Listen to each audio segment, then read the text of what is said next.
Today combined round will focus on the critical topic of physiotherapy in cervical spondylosis. So that is becoming increasingly relevant in our field, that is critical spondylosis role in physiotherapy with an aging population increasingly, and understanding effectively management of this condition is very crucial. So our esteemed speakers will provide valuable insight into various aspects of these conditions, from an overview to the latest advancement in the both surgical and physiotherapy management.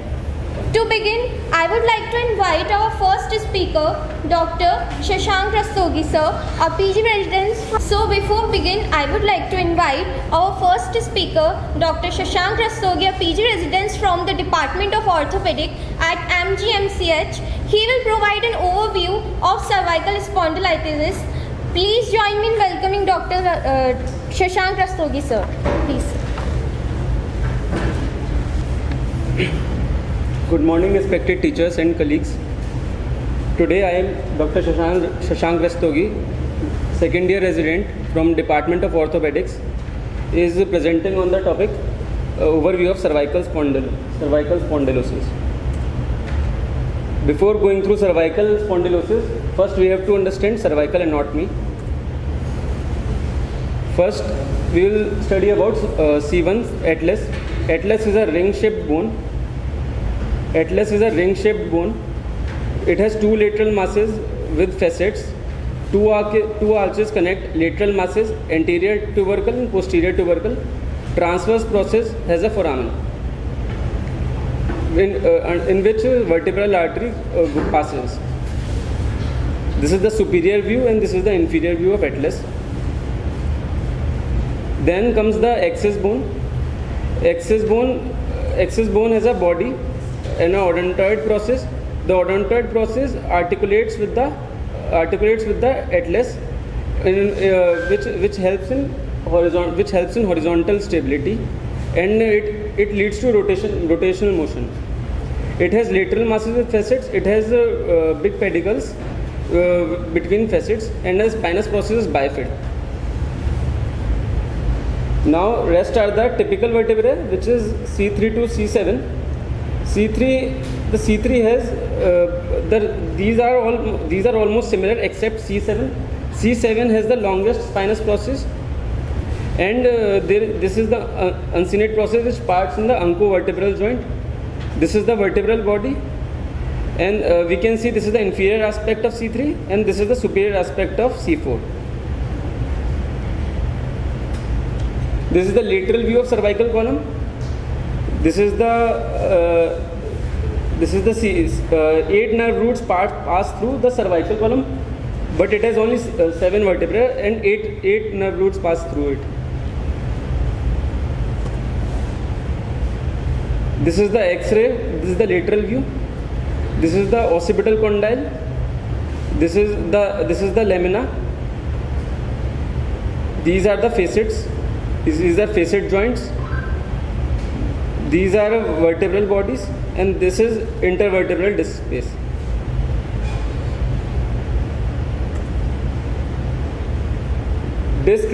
What is a disc? Disc is an avascular fibrocartilaginous material. It is composed of two vertebral end plates. Consists of an internal nucleus pulposus surrounded by the external fibrous, the annulus fibrosus.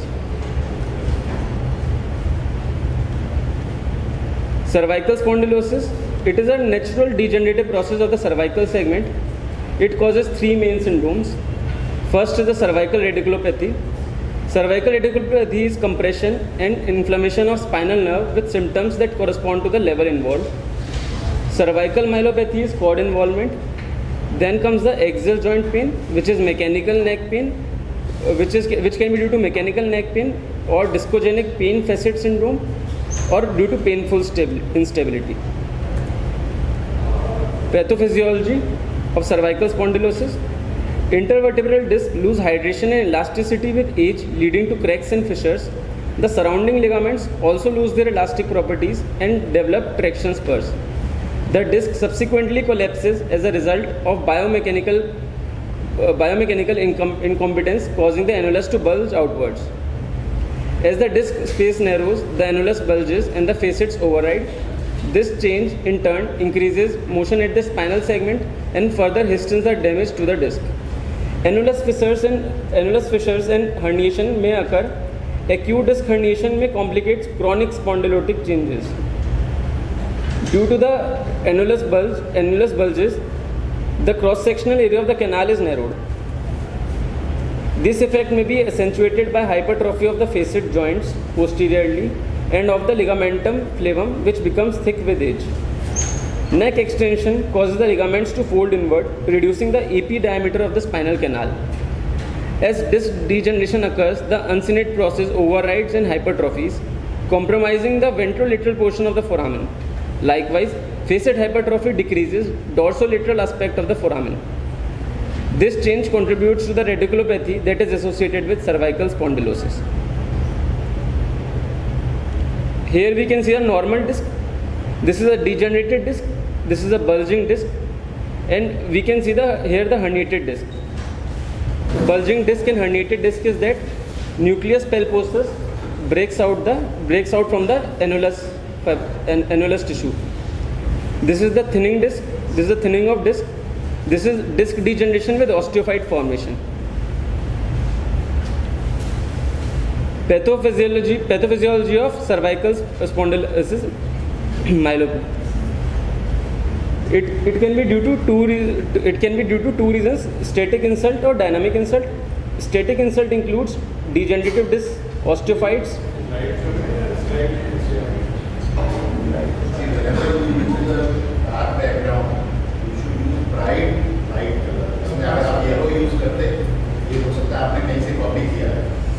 It is an image, sir. Actually.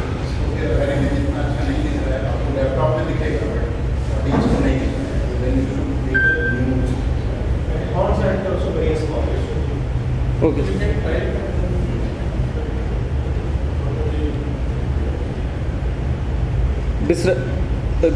These insults leads to disruption of microvasculature. Disruption of microvasculature causes endothelial damage of the parenchymal arterioles, which leads to inflammatory reactions. It causes apoptosis in neurons and oligodendroglial cells, neuronal loss in the grey matter, and demyelination in the white matter, which all leads to clinical presentation progression of the cervical myelopathy. Now we look from the above view, the top view. We can see this cross section. This is the normal side. This is the abnormal side. We can see cervical myelopathy leads due to it is caused by compression at this level. And now here we can see nerve root compression due to facet joints, which can lead to cervical radiculopathy. And here we can see a prolapsed disc pressing on a nerve root coming from the spinal cord. What are the causes? The most common cause is the age-related causes. It is observed most commonly in elderly individuals. It is more common in males. It can be also be due to trauma. Repetitive trauma, subclinical trauma probably influences the onset and rate of progression of spondylosis. It can be also due to work-related activity. People who are involved in significantly, those who carry loads on their head. Genetic role is quite unclear. Clinical features of cervical radiculopathy. Compression of cervical roots can cause sensory and or motor dysfunction. Most common age group is generally 40 to 50 years. C6 root is the most commonly affected because of predominant degeneration of C5 and C6. Next, most common sites are C7 and then C5. Here, the most common, we will focus on the most common nerve root. Like if C7 is the C7 can be due to compression of C6 and C7 vertebrae. The motor group we will test are triceps and wrist flexion. The dermatome which involved is middle finger, and reflex which will be affected is triceps. And C6 motor group will be biceps and wrist extension. The dermatome will be radial forearm, thumb and index finger, and the reflex affected will be brachioradialis. And now we'll see about C5, which will be due to compression of C4 and C5. The testable motor group is deltoid muscle, and it is the sensory location will be deltoid or lateral arm, and reflex affected will be biceps. Cervical spondylotic myelopathy, most serious consequence of cervical intervertebral disc degeneration. Insidious in onset, typically becomes apparent in 50 to 60 years. Complete reversal is rare once myelopathy occurs. The main symptoms are gait abnormality, loss of manual dexterity, weakness or stiffness in the legs, paresthesias, bladder symptoms might or might not be present, neck pain or arm pain. Here are some spatial tests. Spurling test is mainly to elicit cervical radiculopathy. When the neck is extended and head is rotated toward the affected shoulder, we will see that the pain will worsen because compression will get more severe. Now we will see the myelopathic gait. In myelopathic gait, we will see it will be a upper motor neuron lesion.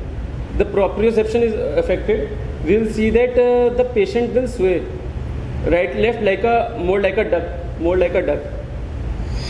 Now we have to ask for a patient to do tandem walk. Tandem walk is patient has to walk on a single line, has to put one feet after one another on a single line. Patient will struggle. We will see that the patient will struggle. And now the Romberg sign. Patient is asked to close eyes. We will assure the patient that we will hold him, nothing wrong will happen, and then we will see that the patient will be swayed right or left. The fine motor skills will be affected. We will see that the patient will give history that he has difficulty in daily tasks like difficulty of buttoning, or he is having difficulty in his signature has changed. Fine motor skills will be affected. We will do a finger escape sign. We will ask the patient to extend and adduct the fingers. We will see that due to weakening of intrinsic muscles, the little finger will go in abduction. And we will see the signs of an upper motor neuron lesion like hypertonia, hyperreflexia, and clonus. And all other tests like Babinski test. In Babinski test, we will start from laterally to the bottommost of foot and go till the base of great toe. We will see normally it is a plantar flexion, but since it is an upper motor neuron lesion, the reflex will show plantar extension, and grade 2 will extend. Now we will check the brisk DTR. The DTRs will be brisk since it's also a sign of upper motor neuron lesion. And we will see a Hoffman reflex. In Hoffman reflex, we have to remember that Hoffman reflex is a characteristic of cervical myelopathy, is a characteristic of upper motor neuron lesion, not a cervical myelopathy. Since cervical myelopathy is a upper motor neuron lesion, it will be shown in that. We have to stabilize the patient's hand, and then we will hold the proximal phalanx, and then we will do the flickering of the distal middle phalanx. We will see that there will be contractions in the thumb and the index finger. Oppenheim sign is we will stroke the patient's distal anterior tibial region. We will stroke the patient's distal anterior tibial region. After doing this, it will show similar response as a Babinski sign. It will it will stimulate like a Babinski. The greater toe will go in extension and it will go in plantar extension. Now we'll see Hermit signs. Hermit signs. In this, it is common in both multiple sclerosis and CSM. We'll see that in multiple sclerosis, it will be elicited when the patient is in flexion, when the patient neck is in flexion, and in CSM it is extension Hermit. In Hermit sign, the patient will experience current-like sensation. Now we will focus on imaging. X-ray cervical spine is the basic modality which we will prescribe, which will request for most of the patient who have undergoing these symptoms. Here we can see degenerative changes of cervical spine, and we can see the bony spurs, and we can see the narrow disc base here. Myelography with CT scanning can also be used to assess spinal and foraminal stenosis. However, this modality has become an obsolete modality, but it can be still used in patients who have pacemaker or any implant in situ, who have difficulty in undergoing MRI.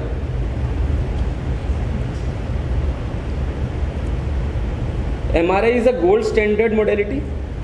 It is a tool which helps in direct imaging in multiple planes, better definition of neural elements, increased accuracy in evaluating intrinsic spinal cord diseases, and it is a non-invasive. Earlier was myelography with CT was invasive, so it is far much better because it is non-invasive.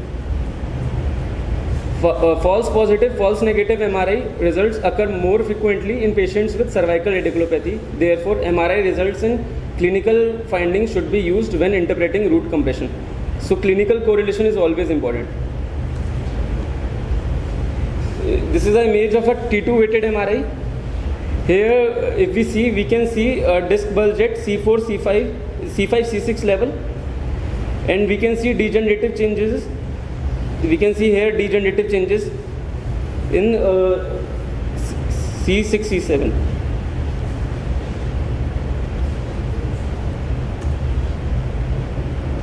Now we non-operative treatment. We should avoid activities that exacerbate symptoms. Long-term cervical immobilization with a cervical collar or brace is commonly used, but it has little evidence for efficacy, and we cannot undermine the role of physiotherapy. In fact, it is one of the main treatment modality and providing symptomatic relief.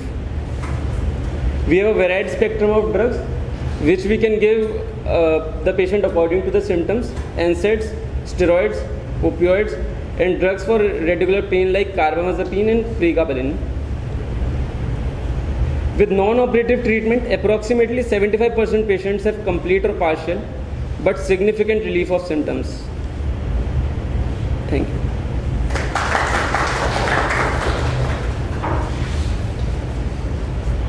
Okay. Good morning, respected Sankar sir, VK Kapoor sir, Madhusudan Tiwari sir, and faculty and dear students. So, after having said about overview of cervical spondylosis, next to the surgical management of cervical spondylosis. Now, if you look at the surgical management of cervical spondylosis, only 1 to 5% people require surgery in cervical spondylosis case. Otherwise, 95% of cervical spondylosis treatment is given by conservative method.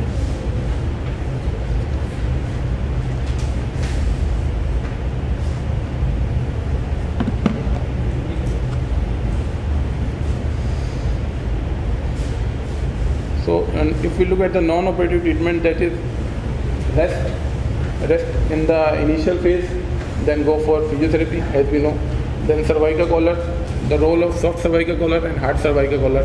In PIVD or cervical spondylosis or myelopathy, we generally use soft cervical collar. if we use rigid cervical collar, then the indication are if we post-operatively or if there is fracture and dislocation of the cervical vertebra, cervical spine. Then RICE is again the therapy, ICE therapy, anti-inflammatory agents, muscle relaxant, cervical muscle strengthening exercise and traction if weight less than 10 lbs. We sometimes use cervical traction.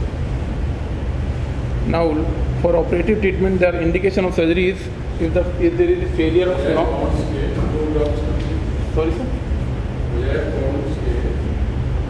Kilograms.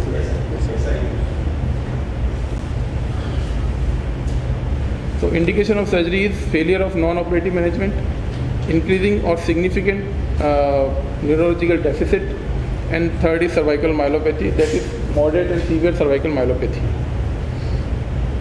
Now, if we are going for surgery, the next question is if we have to decompress the spine either anteriorly or posteriorly. So what the question is whether we go for anterior surgery, posterior surgery, or circumferential with combined anterior and posterior surgery. So like this. What are you going to do details for the students on the cervical myelopathy? Yes sir. Means की cervical cord पे compression होता है। अगर जो भी science आपने describe किए direct presentation में, अगर उनमें से कोई भी upper motor neuron sign present है तो does it become an indication for surgery? तो शायद काफ़ी पेशेंट्स में होंगे। For that we have Japanese orthopedic scoring system, GOS scoring system. We assess the patient from this, and there we check the neurological deficit and the gait imbalance, myelopathy sign, hypertrophy, there is scoring system. It was for them. Most important thing for them to know is कि कब तक ये अपने आप treat कर सकते हैं और कब इनको पेशेंट को आपके पास भेजना है। Sir, the most important thing is if there is neurological deficit, and again with neurological deficit there is UMN sign or LMN sign. So you have to differentiate between UMN sign or LMN sign. In spondylosis, if there is cervical radiculopathy, means cervical PIVD, only this component. So that will cause radiculopathy, means pain, paresthesia, and weakness in the upper limb, in cervical spine, upper limb, both or in one side. So then we go check for neurological weakness. If there is neurological weakness that is significant, means if we grade the motor power to more than 3, if more than power 3, then we go for conservative. If power is less than 3, then we go for operative. And again with this, patient has a pain and paresthesia. Means radiculopathy means the patient has pain, paresthesia and weakness. So if these three components are there and patient has taken treatment for more than 6 months, more than 6 weeks, or more than 12 weeks, then there are indication that patient should be advised for surgery. So this is in the cervical radiculopathy. While talking about cervical myelopathy is compression of the cord all around, means anterior and posterior. So there will be cord changes in the MRI.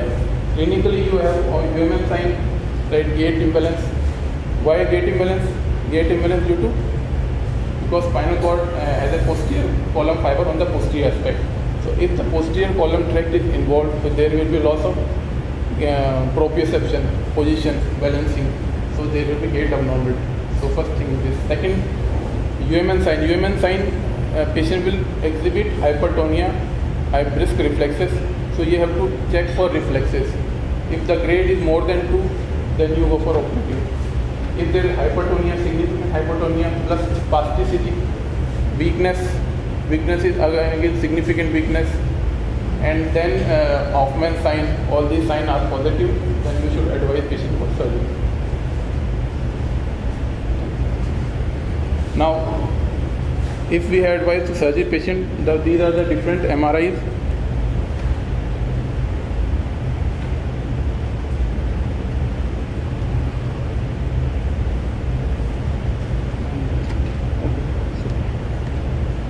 So first is you can see here C2, C3, C4, C5, C6 and C7. So there is disc bulge at the C6, C7 level. Only single disc without any compression on the posterior aspect or slight compression on the posterior aspect, but more on the anterior aspect. Again, there is loss of cervical lordosis, means it's a chronic process, chronic degenerative process. long-standing process. If the patient has C6, C7 involvement, then we look for neurological examination. If the patient is candidate for surgery, we go for either anterior surgery or posterior surgery. We will deal out later. Then second is now second picture. You can see here 3, 4, and 4, 5. This bulge on the anterior aspect, and on the posterior aspect there is side ligamentum flavum hypertrophy, which causes cord compression. And again you will see in the middle gray matter, you will see whitish line or whitish shadow. That is also myelomalacia, means cord changes, degeneration of cord. So it's also sign of chronic process. Now third is again PIVD at the level of 1, 2, and 3. So what we will do in these cases, what we will do in single level or multiple level. Again these are multiple level. So now we have to decide whether we go for anterior surgery or posterior surgery. We have to decompress the spine from the anterior aspect or posterior aspect. So what are the advantages of anterior or posterior? If we are going anteriorly or going posteriorly. If we are going anteriorly, it will directly decompress the spine and that does not destabilize. Now stability is also a factor, which and spine stability is maintained by posterior ligamentous complex. That is supraspinous ligament, interspinous ligament, and ligamentum flavum and posterior longitudinal ligament. So these carry the 80% role of spine stability. So if we are not hampering the posterior structure, means we are not destabilizing the spine. So anterior direct decompression can be done and does not destabilize the spine. But there will be increased morbidity. Why increased morbidity? Increased morbidity is due to structure which are present on the anterior aspect. What are they? Anteriorly, there will be carotid artery, vagus nerve, and trachea and esophagus. So these are four structures are lying very close to each other, and we have to go in between these four structures. So if we are doing anterior surgery, there will be more morbidity in the form of dysphagia, slurring of speech, and deglutition problem. Okay, and if we going posteriorly means if we are going from the posterior side, there will be indirect decompression because pathology on anterior side or some pathology on the of the cervical PIVD. So we are indirectly decompressing the spine, but also destabilizing the spine because 80% role is played by the posterior structure. So we are hampering these structures, but there will be decreased morbidity because there is no important structure on the posterior side except muscle and bone. So these are the benefit of anterior versus posterior. Now, when to go for anterior? Anterior means where there is disc herniation. Just like we see in the last slide, there is disc herniation, and focal anterior pathology means only PIVD. No component or slight component of the ligamentum flavum hypertrophy or cervical canal stenosis. And again, fewer than 3 levels. Up to 3 levels we can go. After 3 levels, there will be morbidity will be more. And fourth is kyphosis. Kyphosis means like this. If the cervical spine is in kyphosis like this, it is straight or not lordotic. If we are removing these structures on the posterior aspect, so this will destabilize the spine. So we do not do posterior surgery, we do anterior surgery. Why? Because on the anterior aspect, we put cage or we put disc replacement, and the size of this replacement will be decided by the how much we want to maintain the cervical lordosis, means again in the normal position. So if the kyphosis, we do not hamper the posterior structure. Now where there are 2 surgery we can do on the anterior aspect: anterior cervical discectomy and fusion, anterior cervical corpectomy and fusion. Means like this, 3, 2, 3 and 4. There is 3-4 structure PIVD at the level, 3-4 level.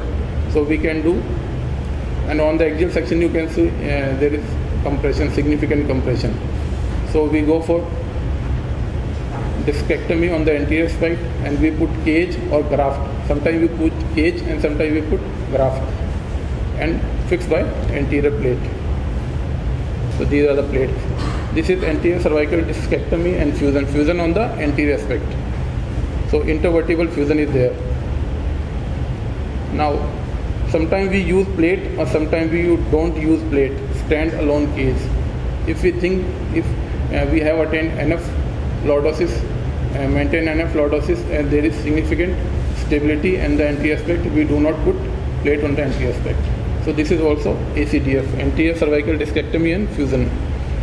Now, if there is 2-level stenosis, means PIVD at the 2 level, then we again go for this surgery.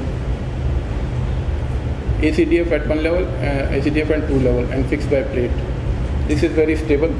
No graft kick out requirement will be there, and it will also maintain lordosis, means cervical lordosis. Sometimes we go for ACCF, means anterior cervical corpectomy and fusion.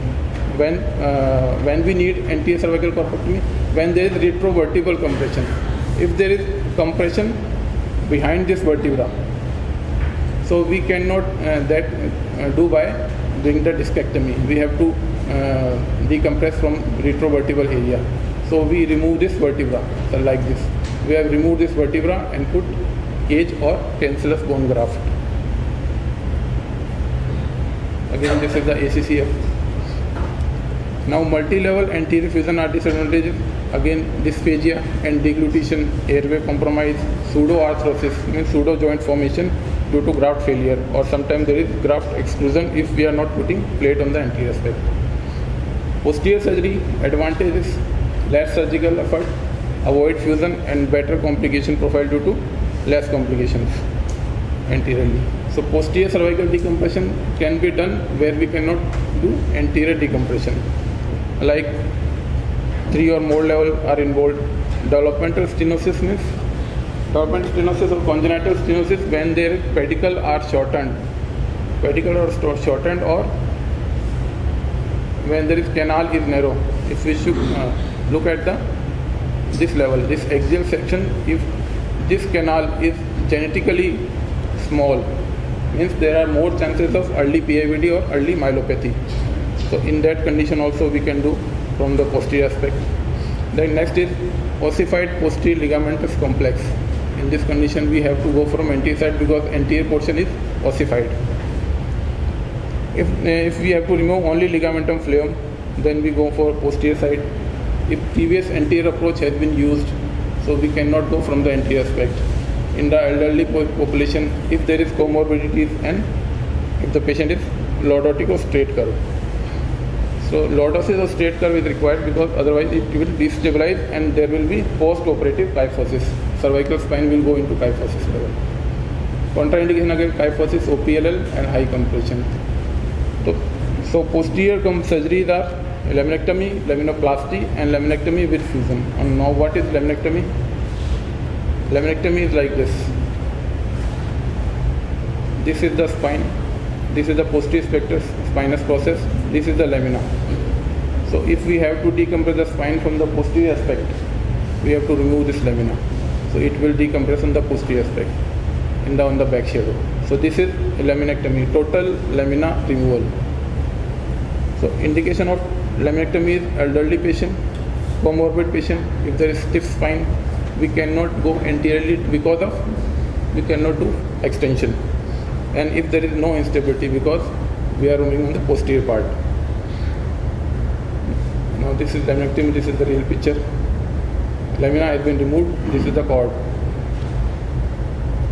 Now second is laminoplasty. If we are not removing total lamina, we are removing a part of this. Like we make a hole or we are cut the lamina from one side and put a plate like this. So it will decompress the spine on the posterior aspect like this. So this is repair of the lamina, not removing the lamina. It is laminoplasty. This is, we are putting plates. This is the real picture. Now laminoplasty we can do with suture anchor also, means without doing this plate. What we will do? We will put a suture anchor, means anchor in this bone here. and with the thread we are pulling this part. So this suture anchor will pull this part, and we don't have any need to putting a plate here. So this is also a process. We are not doing routinely this.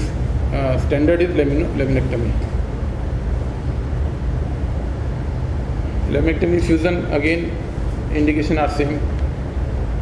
These are the laminectomy with fusion. If we are doing fusion, we have to put screw on the posteriorly. This is C2, C4, C6. We are putting a screw in pedicle and also sometime in lateral mass.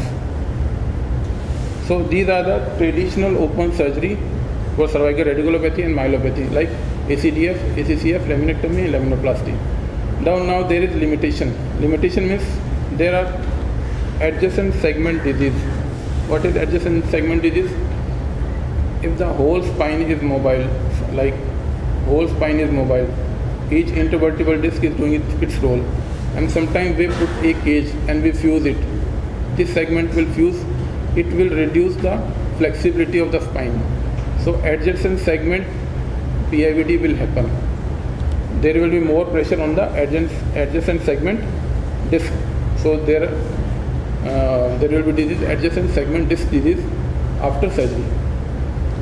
Second is extensive posterior paraspinal muscle stripping. We are removing the posterior paraspinal muscle. That's why the rehabilitation part will be difficult. And extensive, significant post-operative pain and prolonged hospital stay. So to reduce this limitation or this complication, we have now the endoscopy come into play, cervical endoscopy. Now endoscopy initially made for lumbar spine, but now it is also used in cervical spine to reduce all these limitations. So endoscopic spine surgery can be done by microendoscopic, full endoscopic and biportal endoscopic procedure. Now what is this microendoscopic procedure means? We use tubes. We use tubular retractor. We are putting tubular retractor on the posterior or on the anterior aspect, and with the help of microscope we see in that tubular retractor tubes. So there will be less muscle stripping, less postoperative pain, less hospital length stay. Then full endoscopic surgery are used nowadays. That is posterior endoscopic cervical foraminotomy or discectomy. Posteriorly we are removing the disc. Also anteriorly we are also endoscope removing the disc. And third is cervical endoscopy. If there is compression on the posterior aspect, with one hole we can decompress the spine both sides, on that side and ipsilateral and contralateral. So these are advancement. Now endoscopic anterior discectomy. It is a short video to understand. It's not a real video. These are the facet joint. This is lumbar spine. This is cervical spine.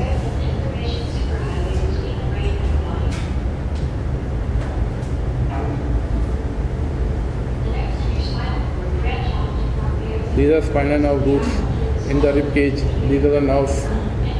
This is dorsal root ganglia, and this is intervertebral foramen. Now coming to the cervical spine. On the anterior aspect there is a disc. Now there is a posterolateral herniation of the cervical disc, putting pressure on the roots. So the cervical radiculopathy or cervical spinal stenosis.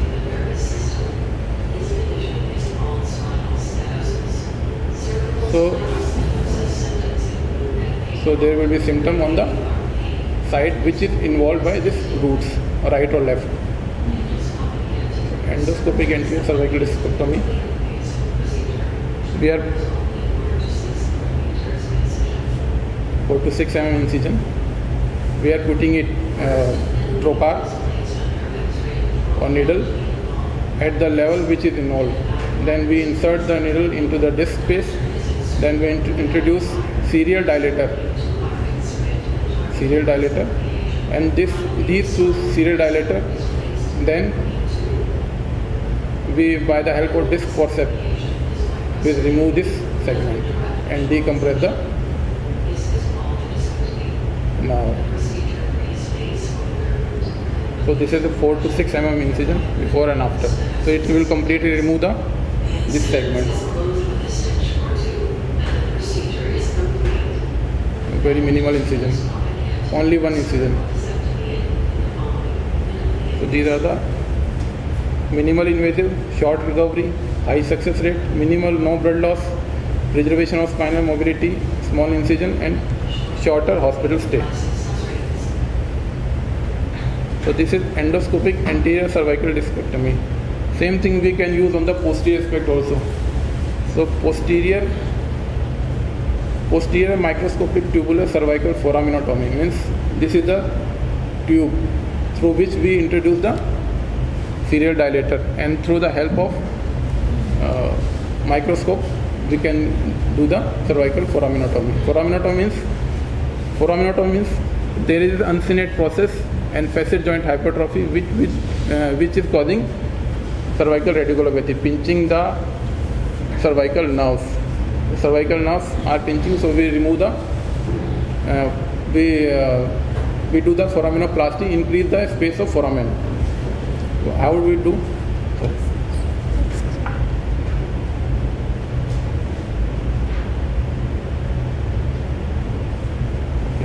So just like this is the tubular retractor. This is tubular retractor we are introducing on the posterior aspect. Now this tubular retractor is fixed by the OT table, so it will not move. Then we introduce this cervical serial dilator, and the help of this we are reaching up to this space. This is the caudal end, this is cranial end, these are the pedicles, and this is the V-shaped area where we have to remove bone from the lower side and upper side. This is the supine position of the patient. Then removing the ligamentum flavum, and that will expose this spinal cord and root. And while retracting the root, we will remove the disc. So this is a posterior cervical foraminotomy through the help of endoscope. Now this is a new technique, posterior percutaneous endoscopic transpedicular approach, going through the pedicle. So this is the pedicle. We are introducing this scope after burying the medial wall of the pedicle. Medial wall of the pedicle, and we're reaching up to the area where we cannot reach by posterior part. Posterior means posterolateral segment we can remove, but central part of the disc we cannot remove by this posterior cervical foraminotomy microscopic. So we reach the pedicle, retract the spinal cord posteriorly, and remove this fragment. So this is posterior percutaneous endoscopic transpedicular approach. This is the new thing. So now, other than this, there is cervical endoscopic unilateral laminotomy for bilateral decompression. It means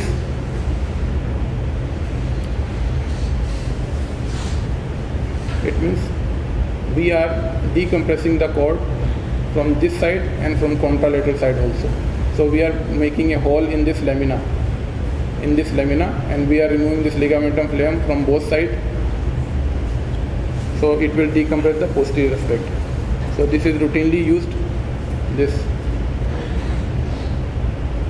cervical endoscopic unilateral laminotomy for bilateral decompression.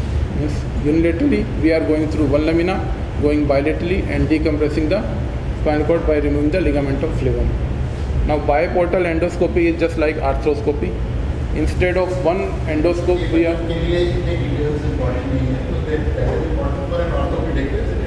तो आपको ये बताना है कि जब आपने ये surgery कर लिया पेशेंट के पास फिजियोथेरेपी के लिए आया तो क्या प्रिकॉशन लेने हैं, कब फिजियोथेरेपी स्टार्ट करना है, क्या फिजियोथेरेपी लेनी है? Sir, the topic was recent advancement, so I just briefing the physiotherapy part I did not cover.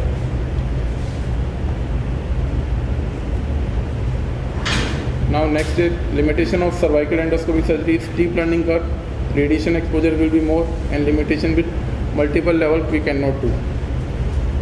Now again endoscopic procedure is facilitated by navigation system. So there is a navigation system that is used by O-arm based, ET based O-arm or fluoroscopy based O-arm. So that is recent advancement.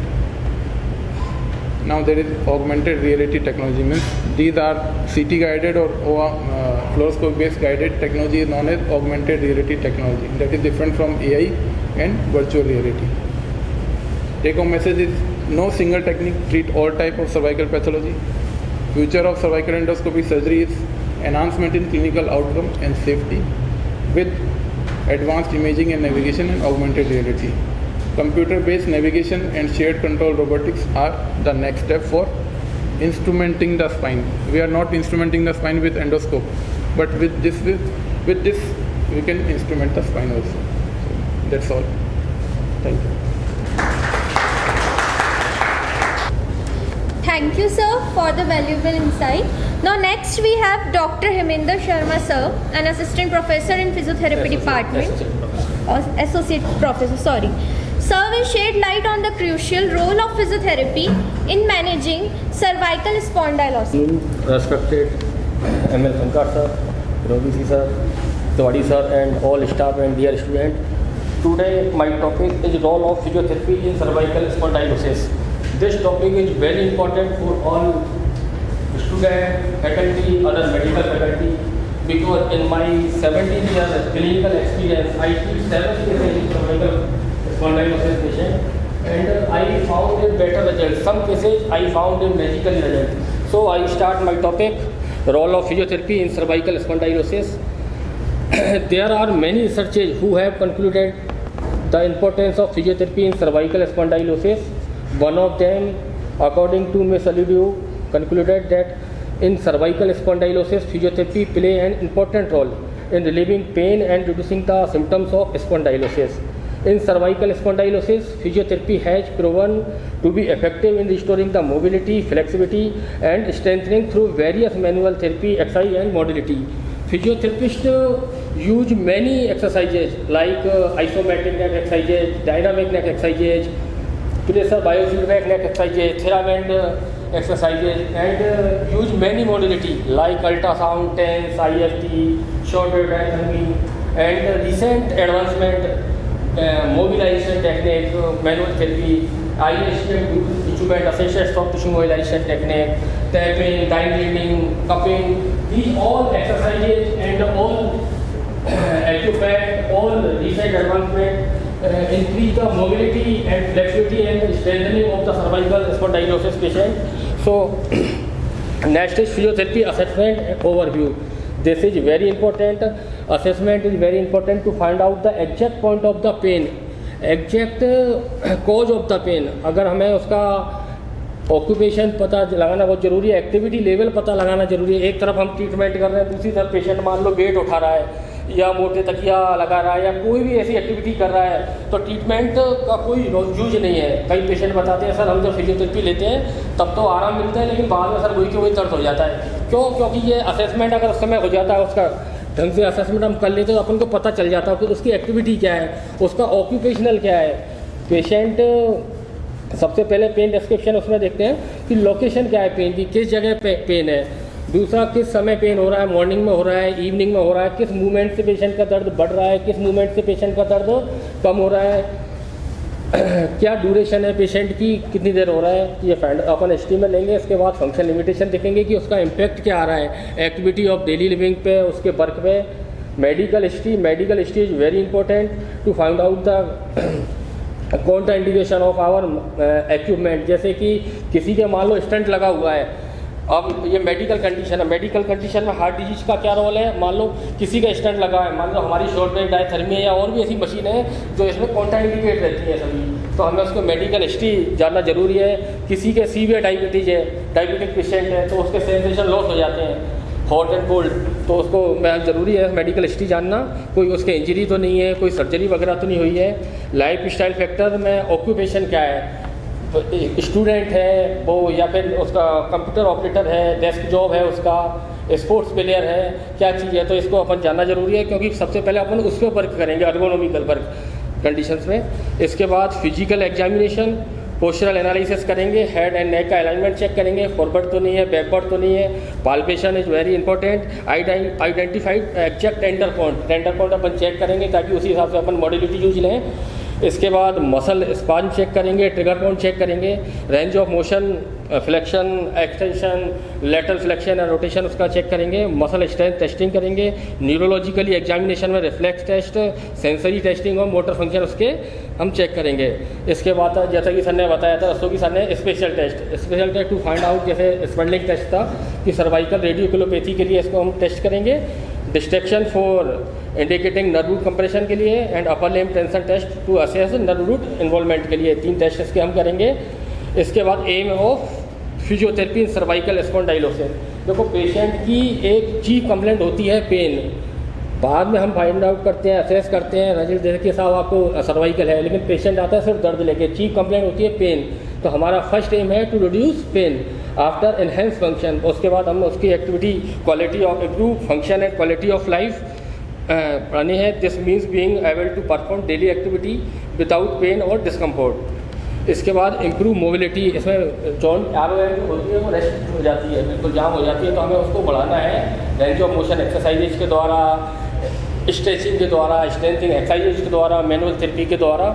Prevent further degeneration, इसके लिए physiotherapy can help to prevent further degeneration of cervical spine by improving posture, strengthening muscle and education patient of proper body mechanics. उसको एक proper ढंग से समझाना है कि घर पे किस तरह से आपको फंक्शनल एक्टिविटी करनी है, अर्गोनॉमिकल एडवाइस उसको बताएं। इसके बाद आता है short term goal of physiotherapy for cervical spondylosis. At first, reduce pain. Patient should experience a significant reduction in the pain within the first few weeks of treatment. Improve neck mobility, neck improve करना है mobility को, and reduce muscle spasm. Long term goal में है maintain function, उसके function maintain रहे। Patient should be able to perform daily activity without pain और discomfort. Prevent recurrence, patient should develop good posture and body mechanics to reduce the risk of future episode in cervical spondylosis. And third is promote wellness. Intervention of physiotherapy. देखिए सबसे पहले आपको pain management करना है। Pain management किसके द्वारा करना है? बाई मॉडलिटी और मैनुअल थेरेपी के द्वारा। मॉडलिटी में cold therapy, heat therapy, ultrasound, IST, TENS, cervical traction, SWD, microwave etcetera. And manual therapy में हम सॉफ्ट टिश्यू मोबिलाइजेशन कराएंगे और जॉइंट मोबिलाइजेशन कराएंगे। इसके बाद इम्प्रूव मोबिलिटी के लिए ROM exercises, gentle stretching, joint mobilization हम उसको देंगे। स्ट्रेंथ में neck isometric, dynamic neck exercises, therapeutic exercises and pressure biofeedback. और पोस्चरल करेक्शन में उसको अलग अलग कंडीशन के हिसाब से कि सिटिंग में किस तरह से रहना है, वॉकिंग में, लेइंग में, वर्किंग है, डेस्क ऑपरेटर है, डेस्क जॉब है, तो उसके हिसाब से उसको। इसके बाद आता है pain management by modality. Cold therapy और cryotherapy often use to manage the acute cervical spondylosis.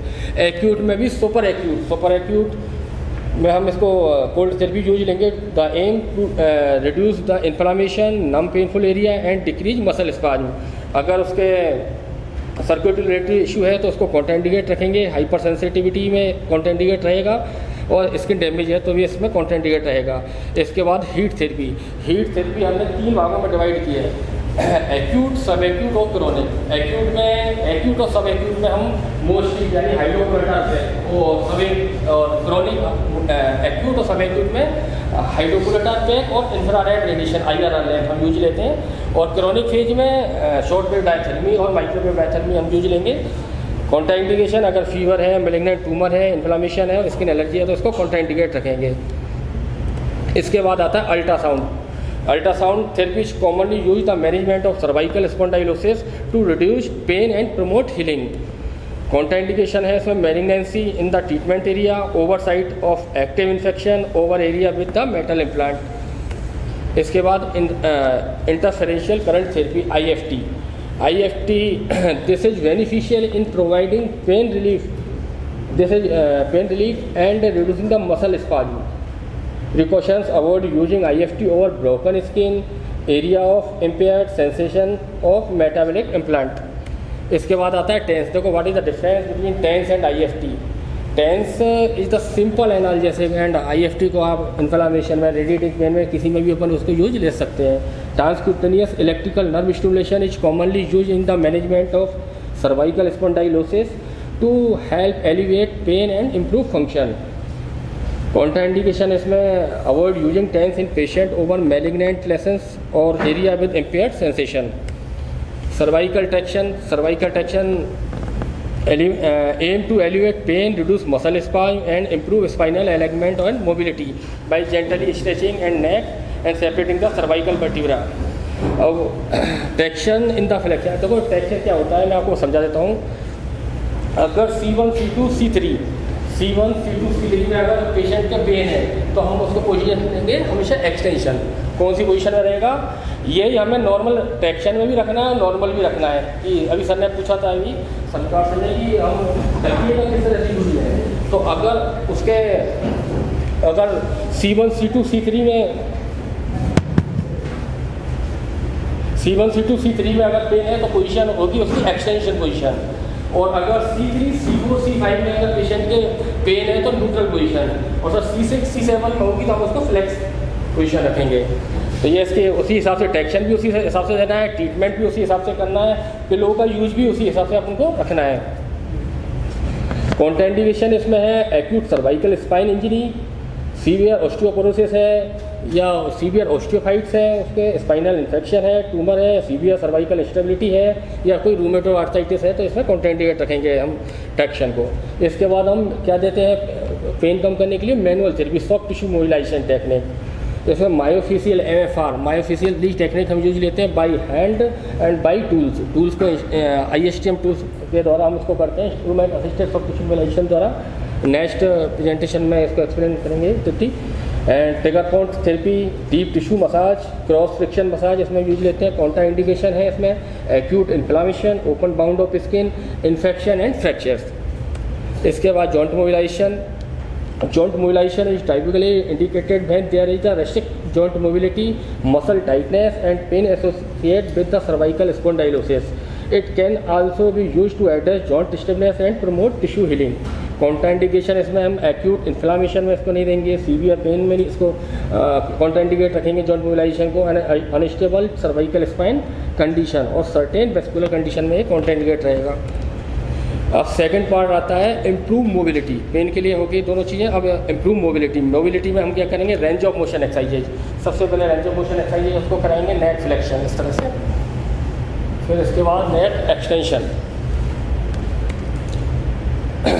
इसके बाद lateral flexion, left lateral flexion, right lateral flexion, इसके बाद left lateral rotation, right lateral rotation. 5 to 10 repetition होंगे एक बार में and 2 to 3 times per day इसको हम कराएंगे पेशेंट को.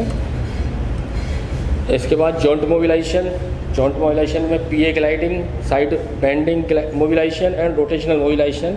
These technique to improve restrict joint movement और increase the flexion, rotation, range. Stretching exercises, flexion, extension, side bending, rotation are same as ROM and scalene. इस तरह से scalene उसकी stretching कराएंगे. Upper trapezius and levator scapulae तीनों stretch उसको हम कराएंगे.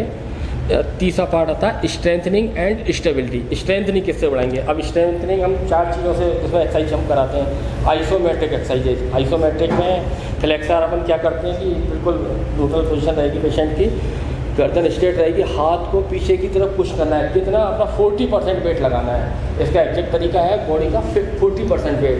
गर्दन बिल्कुल स्ट्रेट रहेगी, हाथ से पीछे की तरफ पुश करना है, गर्दन से आगे की तरफ इस तरह से. And 10 second hold. 1 2 3 4 5 6 7 8 9 10 10 सेम पीछे, हाथ से आगे की तरफ, गर्दन से पीछे की तरफ पुश करना है. 10 सेकेंड होल्ड. फिर साइड में दोनों side, left and right side. Isometric neck flexor, extensor, lateral flexion, bending right and left side. इसके बाद आती है dynamic exercises. Dynamic neck exercises involve active movement that help improve strength, flexibility and coordination of neck muscles. These exercise are beneficial for individual with neck pain and stiffness. Third आती है TheraBand. जैसे अभी अपने हाथ से manually करिए, इसी प्रकार से हम थेराबैंड से इसको करेंगे. एक सर इसमें मेरी एक रिसर्च भी चल रही है, हो चुकी है ऑलमोस्ट, कि मैनुअल थेरेपी, मैनुअल आइसोमेट्रिक नेक एक्सरसाइजेज वर्सेज थेराबैंड नेक एक्सरसाइजेज, इन दोनों में बेस्ट कौन सी है, तो भी चल रहा है सर उसमें थोड़ा सा. तो इसी को हम थेराबैंड से इसको हम चारों उसमें कराएंगे, फ्लेक्शन, एक्सटेंशन एंड लेटरल उसमें. इसके बाद आता है एक tools pressure biofeedback. Pressure biofeedback is valuable tools in physiotherapy, particularly for patients with cervical spondylosis. It helps ensure proper activation of deep cervical muscle and improve motor control and stabilization. ये एक ऐसा tools है जो नेक की strengthening तो कराता ही है, बाकी हमें स्ट्रेंथ मेजर करने में भी काम आता है ये टूल्स। कि हमारे कई पेशेंट हमारे यहाँ आते हैं, बोलते हैं सर हम कल से नहीं आएंगे। उसके कई रीज़न हो सकता है वो अपन से सेटिस्फाई ना हो सकता है उस पर रुपया ना हो सकता है कोई भी रीज़न हो सकते हैं। ये एक ऐसा वेल्यूबल टूल्स है जैसे आप कुछ भी मत को पेशेंट से लेकर आओ, इसमें सर एयर बैग होते हैं गर्दन के नीचे लॉर्डोसिस को फिल करके उसमें हम प्रेशर यस वाली पोजिशन रखते हैं। ये जो टूल्स है इसमें पेशेंट को बोलेंगे आप जस्ट करना है, एक्शन टच करना है, जस्ट करेगा तो उसकी स्ट्रेंथ मेजर करते हैं। 20 mm HG से इसकी स्टार्टिंग होती है। तो यदि पहले दिन पेशेंट आया आप उसकी चेक कर लो स्ट्रेंथ कितनी आ रही है, मान लो ये फॉर डायग्नोस के लिए बता रहा हूँ मैं, ट्रीटमेंट अलग। इसके बाद उसको देखा कि 24 आ रही है, उसके बाद जब भी वो पेशेंट जा रहा है या जब भी बता रहा है कि मैं ठीक हो गया तो उसको अपन दोबारा असेस कर सकते हैं कि कितनी आ रही है। अगर बड़ी है इंक्रीज बढ़ी है तो पेशेंट सही बोल रहा है, सेम एज ले जाए इसका मतलब मसल स्ट्रेंथ लो है, तो जैसे भी अपने इसको कर सकते हैं। साथ ही इसको स्ट्रेंथनिंग एक्सरसाइज कैसे कराएंगे, पेशेंट जितनी कर पा रहा है, मान लो 23 पे पेशेंट रुक रहा है तो 23 पे रोका, होल्ड रखा, 10 सेकेंड होल्ड रखा, छोड़ दिया, वही 10 रिपीटिशन इसके हम लोग कराएंगे। इसके बाद आता है postural correction. This is very important slide, क्योंकि सर्वाइकल स्पॉन्डाइलोसिस एज रिलेटेड भी है और वर्क रिलेटेड भी बीमारी है। हमारी बेड पोजीशन की वजह से ये होती है। Postural correction is essential for managing cervical spondylosis effectively whether standing, sitting, lying down and walking और working at desk. Maintaining proper alignment can significantly reduce strain और cervical spine. Working at desk, अब जैसे जो ज़्यादातर जो desk operator computer operator होते हैं, desk पे काम करते हैं, उनमें सर्वाइकल होता है, तो उसमें अर्गोनॉमिक क्या रहना चाहिए, मॉनिटर की जो हाइट होती है वो keep to top the monitor eye level पे होनी चाहिए। हमारी रेस्ट हमारी स्ट्रेट रहनी चाहिए and elbows close to the body, इस तरह से हमारा वो रहना चाहिए। Breaks take frequent break to stand stretch and move around. अब आजकल क्या हो रहा है सर, सब लोग चाय भी होती है, पानी की बोतल सब अपने पास में रखते हैं और काम करते रहते हैं। सर्वाइकल स्पॉन्डाइलोसिस का डेस्क जॉब वाले और कंप्यूटर ऑपरेटर का मेन रीजन यही है। आपको क्या करना है, पानी की बोतल हो या चाय जो भी आपकी हैबिट हो उसको दूर रखो थोड़ी देर, ताकि आपको पानी पी नहीं जवाने, टॉयलेट जवाने, चाय पी नहीं जवाने, आप थोड़ी देर चलोगे, मूव करोगे। इसके बाद हल्की सी हमें स्ट्रेचिंग करनी है जैसे बताई थी अभी, तो इससे हमारी वॉकिंग भी हो गई, स्ट्रेचिंग भी हो गई और पोजीशन चेंज भी हो गई। तो वर्किंग एज डेस्क पे। इसके बाद आता है स्टैंडिंग पोजीशन क्या रहनी चाहिए। Head position keep the head aligned with the spine, avoiding forward head position नहीं होना चाहिए। शोल्डर रिलैक्स होने चाहिए, डाउन बैक होने चाहिए, पेल्विक मेंटेन न्यूट्रल पेल्विस होना चाहिए, अवॉइडिंग एंटीरियर पोस्टीरियर टिल्ट नहीं होना चाहिए कोई भी। Weight distribution, weight evenly on both feet, दोनों पैरों पे होना चाहिए जैसे कि साइड में है। इसके बाद है सिटिंग में क्या होना चाहिए, use a chair with good lumbar support, हमारी बिल्कुल लंबार सपोर्ट रहनी चाहिए चेयर पे। Head position keep the head align over the spine, avoiding forward head position नहीं होना चाहिए। शोल्डर वही रिलैक्स और down and back. Hip knee 90 degree angle होना चाहिए। फीट का की फीट फ्लैट और ऑन द फ्लोर। इसके बाद लाइंग डाउन जैसे कि पिक्चर में देखा गया है, pillow too high pillow too low नहीं होना चाहिए, बिल्कुल न्यूट्रल पोजीशन होनी चाहिए पिलो की। Alignment ensure head neck and spine are aligned.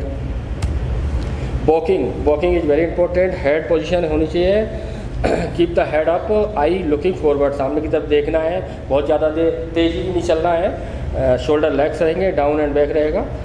इसके बाद आते हैं home advice for cervical spondylosis. Home advice में रेस्ट करें, रिलैक्सेशन करें, take frequent break to rest your neck and allow it to heal. Practice stress reducing technique like deep breathing and meditations. Ice and heat therapy. Apply ice pack to the neck, ice pack and hot pack to the neck for 15 to 20 minutes and 3 times a day to reduce inflammation. Use heat pack to smooth muscle tension. Proper posture, maintain good posture when sitting, standing and sleeping to avoid further strain on the neck. Use a supportive neck pillow. Prevention for cervical spondylosis, regular exercises करें, proper posture रखें, अर्गोनॉमिकल advise लें and regular break लें। Thank you sir. So first we'll proceed with the snap technique. How we apply is from the knuckle line we'll palpate the C3 vertebra, then with the lateral fat pad of the thumb and reinforce with the other fat pad of the thumb. Then with the movements we'll apply the graded mobilization. Another technique we have is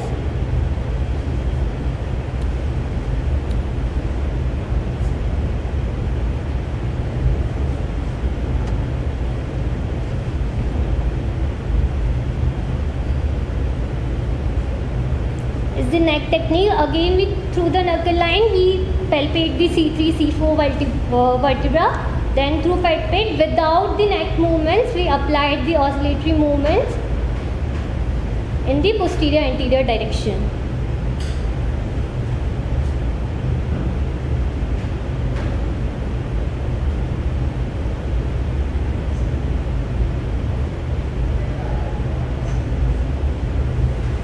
So this is performing in the limited of cervical extension. Yes.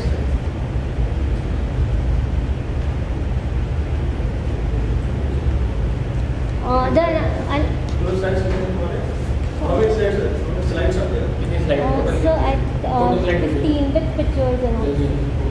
Next we have the sling exercise training, which is developed by Mayer and further developed by Crisculla. The SET method maximizes the patient motor control, which helps the patient move their body within the range, which is free from pain and any discomfort. Research has shown that SET has effective in improving the muscle activity.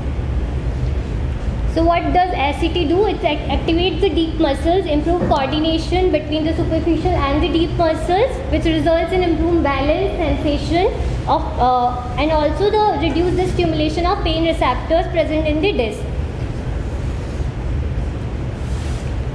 So these are the pictures showing how we apply the SET techniques. Next we have the fascia manipulation. Fascia is a connective tissue that includes tendon, ligaments and the joint capsules. What does fascial manipulation do is it enhances the muscle elasticity by improving the flexibility of the fascia. It also enhances calcium reactivation while reducing muscle pain caused by the delayed onset of the muscle soreness that occurs 24 hours of the exercises. Fascia manipulation can be done manually through the use of knuckle and the elbow, or through the using of ISM tools or the other tools available in the field. Next we have the muscle energy technique. It is an energy based therapy that aims to adjust abnormal muscle tone by training the specific muscles, enhance muscle strength and stability. Also, it uses the techniques of centrifugal contraction, reciprocal inhibition, contraction, relaxation. Another is contraction, relaxation, again followed by the contraction. What does MET do? It's improve the core stability and motor control, relax the spasmodic muscles, strengthen the weakened muscles, and adjust the tension balance and reduces pain. Next we have is the PNF technique. In PNF we use the spiral diagonal patterns to enhance the neuromuscular response. Also improve the muscle contraction ability as it involves the group of muscles. The diagonal patterns movement for cervical from C1 to flexion to C2 extension. Next is DNF training, which sir has already explained. I'll try to brief. This technique is also called as CCFE, that is craniocervical flexion exercises. It uses a beefy cuff to provide a feedback, ensuring proper muscle activation and technique. So what we do is, when the patient lying in supine position with their head and neck in the neutral position, the deflated beefy cuff is placed under the neck just below the occipital. Procedure is to inflate the base cuff to a baseline pressure that is 20 mmHg, gradually increase the pressure by 2 mmHg up to a 30 mmHg, which is a safer range, then progress to increase the hold time and pressure increments to improve proper form and avoid any compensatory movements. Next we have is the taping. Taping is a therapeutic technique which used in managing cervical spondylosis, such as kineso. There are two types of taping technique which can be used. One is kineso, another is rigid. Benefits are the pain reduction, improved circulation, postural support and muscle support. Next we have the rigid taping. It imposes stabilization, pain management and injury prevention. So these are the techniques of the taping according to the patient needs or the patient oriented. We apply to first is for trapezius, second is for maintaining the posture of the neck, and another is for reducing pain.